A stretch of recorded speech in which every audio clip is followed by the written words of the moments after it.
Welcome to the Donna Seebo Show. Donna is an international mental practitioner, psychic, award-winning author, counselor, speaker, teacher, and radio television talk show personality. She brings to the airwaves talented people from around the world who share their insights and experiences with you, the listening audience. Now, let's join Donna. Hello and welcome. This program, I think, is going to be quite a powerful one for you, for those of you listening, because if you're going through any kind of a challenge in your life, which, let's face it, we all are going to have challenges, but is there a way that when you have a dream, an aspiration, that you can achieve it, and sometimes it takes being aware of how powerful you really are as an individual, and that is not always easy to acknowledge, because you might have an environment that you're in that says, no, you're not worth anything. No, you can't do what you aspire to do. Well, we have two very, very special people that are going to be sharing with you their knowledge. We have Coach Rick Macci, who has worked with Serena Williams and her sister, and by golly, this is an incredible gentleman who has enabled people from all walks of life from around the world to recognize that they have the magic to do what they want to do. Also, we have as an additional guest, Dr. Neva Jarath, and she is so accomplished in the area of medicine that it is, my goodness, my pleasure to bring both of them to the airwaves. We have both of them online, and I want to welcome you. Rick Macci and Dr. Neva, I want to say it is a pleasure to have you as a guest. And boy, you are two powerhouses. Glad to be here and just share a lot of gold nuggets with everybody. Thank you, Donna. Glad to be here, too. Dr. Neva, I wanted to start with you, actually, in asking a question. Here you are, you're so accomplished. You have achieved a level of knowledge and experience in the area of medicine. Your patients deal with neuromuscular disorders. You are engaged in so many organizations associated with wellness, and you've been with the Mayo Clinic College of Medicine. You've been with Harvard University. You are just an amazingly disciplined woman, and I'm in awe of what you do. How in the world did you get engaged with tennis? And, I mean, when did you even have time to pick up a racket and smack a ball? I started when I was young, Donna. My parents introduced the sport. My mom was my coach until I met Rick Macci, who became my coach. After that, I ended up making choices so that I could do all of that and knowing what my priorities were. So during the day, I was studying, and then in the evenings, I would be playing tennis. And then made it very simple because there was not much else I did. So life became very structured and disciplined, like you suggested. I would have thought that there might have been a robot that kept you company. At a certain time, they would be ding, ding, ding, ding. Okay, now you can't eat, but you've got to go and you've got to do this, that, and the other. Because studying and being in medical school, being as disciplined as you have been, this was, in many respects, quite an accomplishment. But at the same time, you felt in many ways you were a failure. And that was relative to your personal life. My goodness, how many people feel exactly the same way? That's an incredible level of awareness that you had, and then getting in to work with Coach Macci, that brought in a whole different dynamic. Coach Macci, how did you find that this was your niche, that this is really where you belong? You've dealt with so many people, Coach Macci. How is it that you found that this was your calling? Let me back the truck up a second to Dr. Niv. I actually trained and coached her and her twin sister back in the day. She was number one in the South as a tennis player. Both her and her sister were very good. Dr. Niv was amazing. But at the end of the day, pro tennis, that might have been a little tough, but her work ethic, determination, understanding the geometry of the court, all these qualities that she got as a competitive athlete. She knew her calling was to help others. She went into medicine. They both went to Harvard. And as we sit here today, the rest is history. But I knew she was a champion in whatever she was going to do in life. And she has that same fight and drive that I saw back in the day when she was a youngster. It's been amazing. How did you determine that this is really what you wanted to do, to be able to empower people to reach for that deepest part of themselves and get past what would be their self-perceived limitations? What was it that made you decide to do that? First off, love the question. If I can back that truck up again, I grew up in a small town, Greenville, Ohio, 10,000 people. I picked up a racket, listened to this, Donna, when I was 12 years old, no lessons. I became the number one player in the Ohio Valley by 18, no lessons. I teach more lessons than anybody in the United States here at age 69. So I always had a gift to communicate, educate, but I always loved helping others. And it just ended up that I got into coaching. Tennis became my platform. And I was always intrigued, Donna, with the mental part. I did a lot of things on my own. I'm more of a life coach than a tennis coach. And, the biomechanics and all that stuff's a little easier. But to extract greatness from someone, great coach can change strokes, but an amazing coach can change lives. And the environment that I try to create for like Venus, Serena, Capriati, Roddick, Sharapova, all these people that I've coached, I just like figuring things out and helping others. And when you have the passion to do that, I knew this was what I was put on earth to do, to help others. And when you do that, you're changing the world.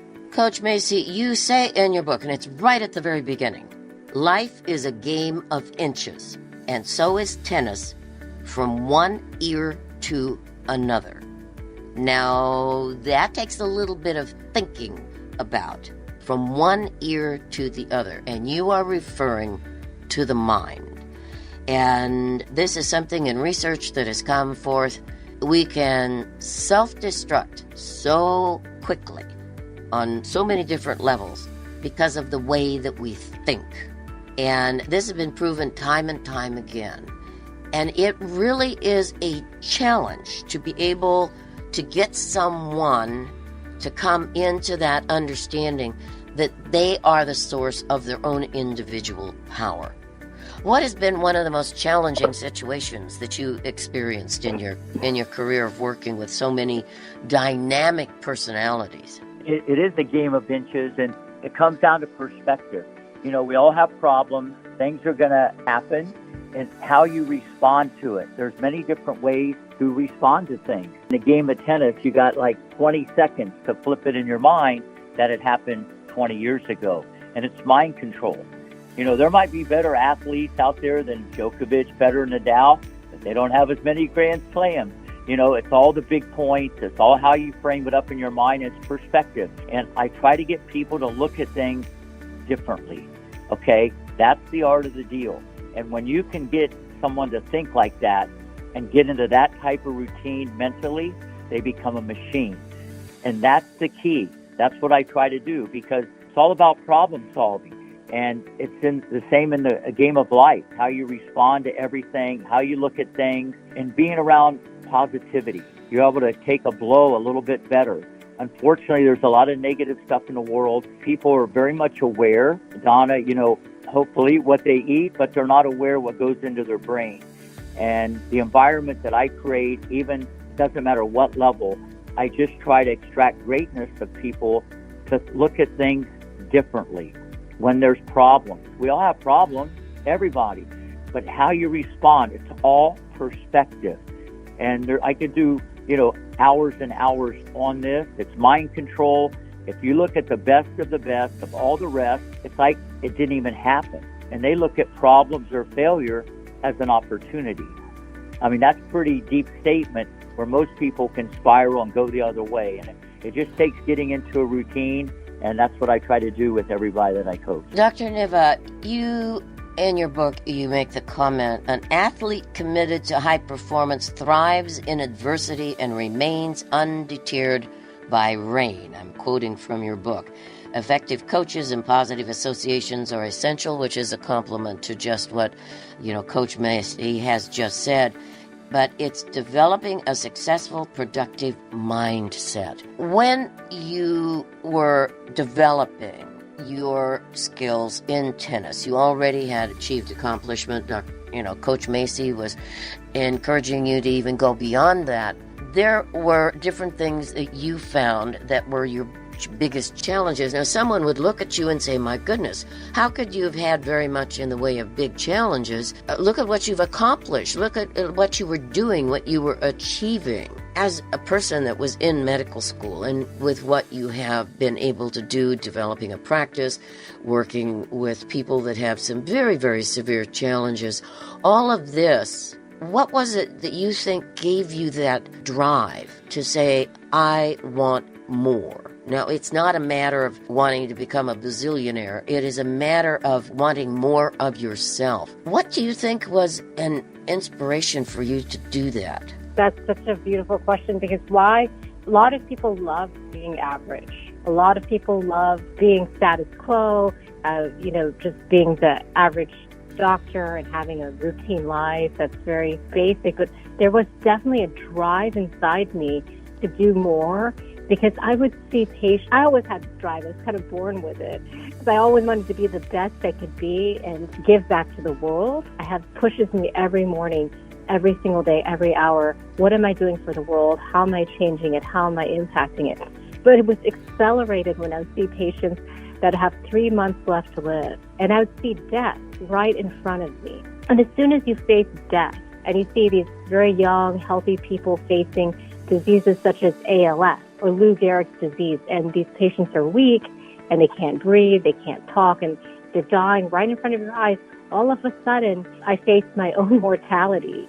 And I realized that my life was short, that my time was going away quickly. I needed to make decisions that were not going to be just average, that I was going to be able to give back to the world and impact it. So then I did an exercise, Donna. I said, okay, if I had died and I looked back at myself, how would I have wanted to change things?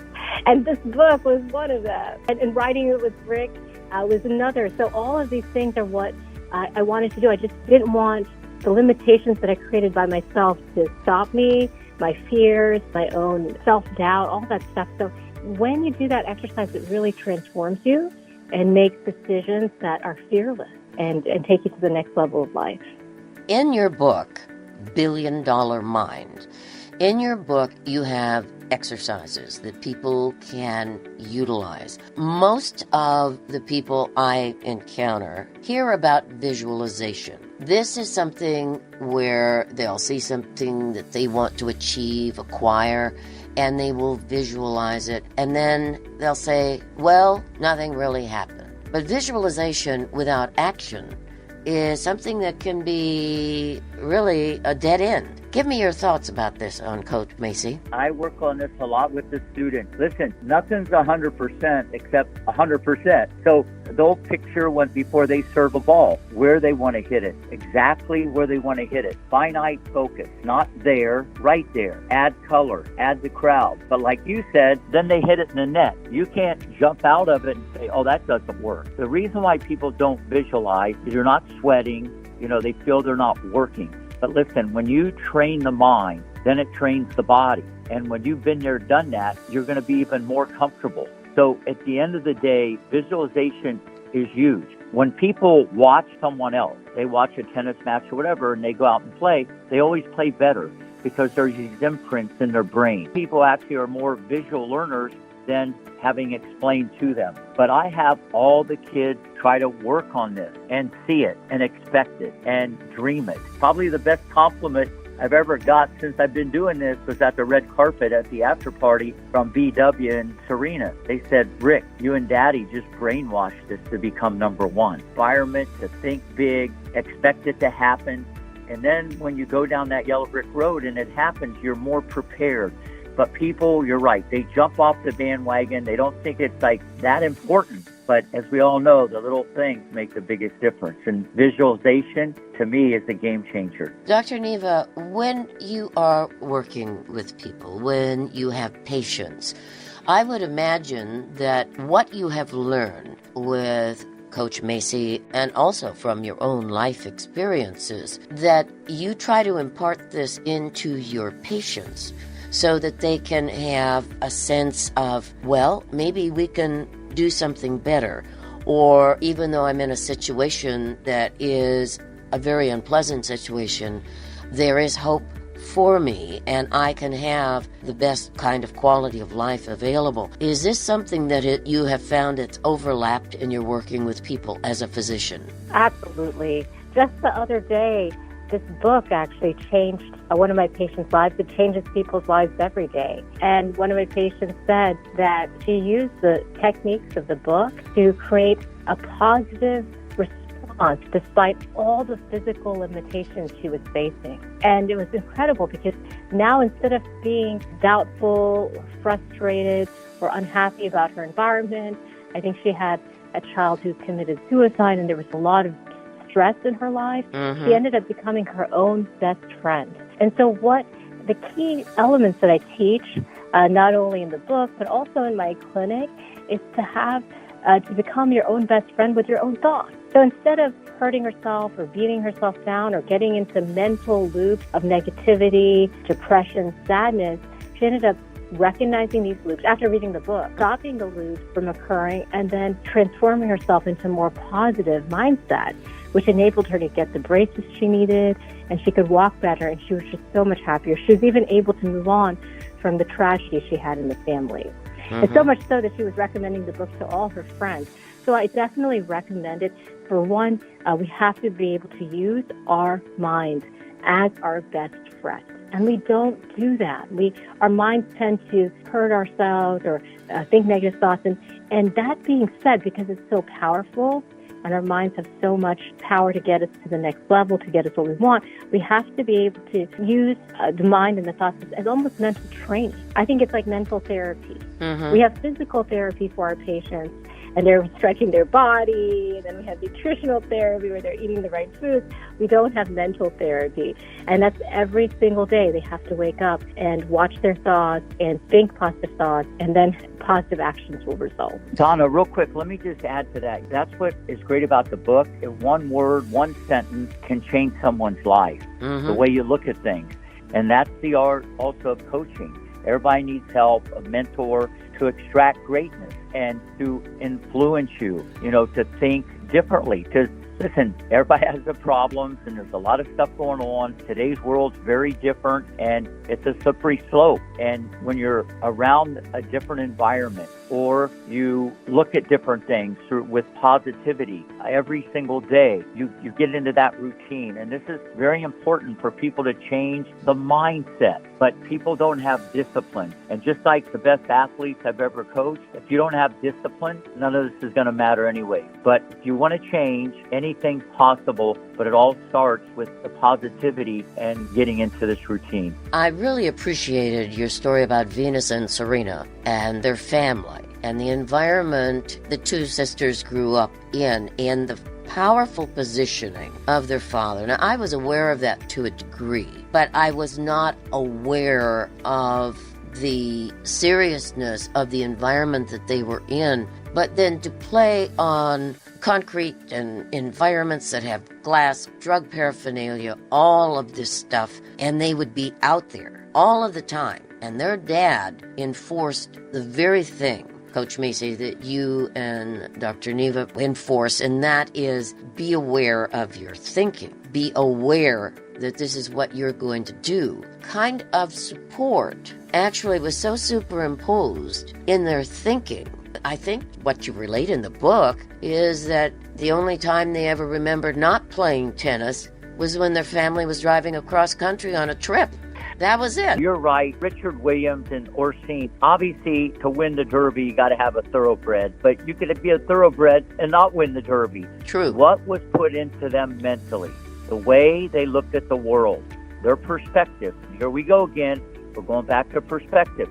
They looked at it differently. Look at all the roadblocks that Venus and Serena could have had. African Americans going into a predominantly white sport. This was the early 90s. I'm saying they're going to be better at Capriati, and they were like legendary, and they never did anything yet. Their minds were so unique. It was already in motion at age 9 and 10 when I came into the picture and funded the project. But the environment and the way they looked at things, they didn't hope to be number one. They expected. And all the dialogue, I wasn't talking about 10, 11, 12-year-olds. I was talking about Navratilova or Steffi Graf or whoever was out there a lot older. It was a very different way to communicate with a child, but just keep pumping the positivity and the belief. And wherever they ended up, they would have such a strong mind because they listened and they had discipline. That's a whole nother thing. You can get all the right stuff, but at the end of the day, you're the one that has to make a choice, because when it's all said and done, it does come down to a choice. I kind of knew that already, the way they looked at stuff, but the parents have a big say-so. The environment that the kids grow up in, they all mean well, but it can cut the other way also. And for any parent hearing this, they should always be supportive and motivate their kids. They can do it because the parent doesn't know what a child has inside of them. They have no idea. You don't put guardrails on anything, and the goals and objectives are going to change as they keep growing and developing. The power of positivity is huge, and your mind will be able to handle so many things if you're in that type of environment. I really think mentorship is very, very important. Many times I've interviewed thousands of people, and many times the people that have come forth that have been successful sometimes have been beaten down so severely.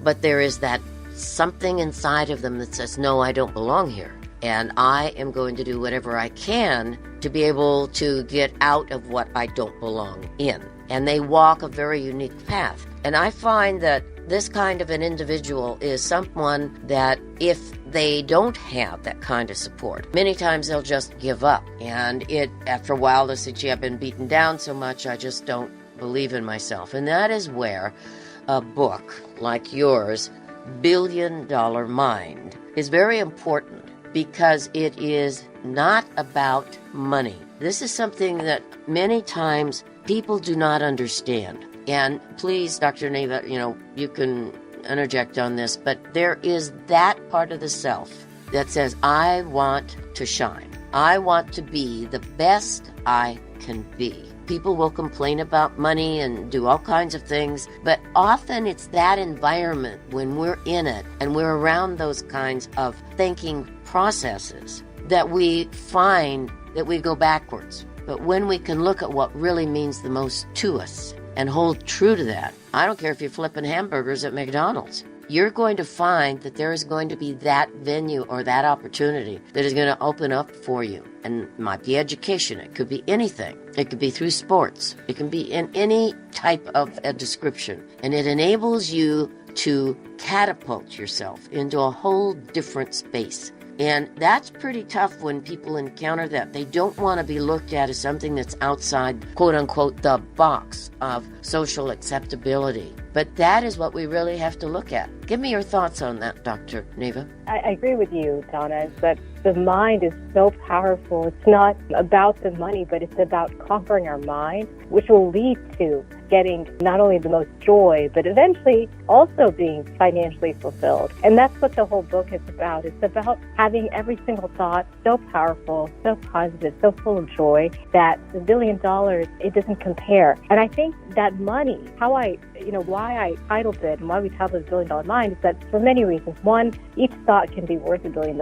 So every thought that we have is so important. It's like a garden. And if we don't weed out the thoughts that are not useful, to weed out the thoughts that are not helpful and not positive, and then our garden can really be beautiful and blossom. And that's how our mind is. We really want to be able to daily weed out the thoughts that are not productive, not helpful to us. And then if we did take this instance, the other reason why it was called that is that even if we have $1 billion, and we have a lot of money, or say we're financially successful, if we're not controlling our mind, what does that money mean?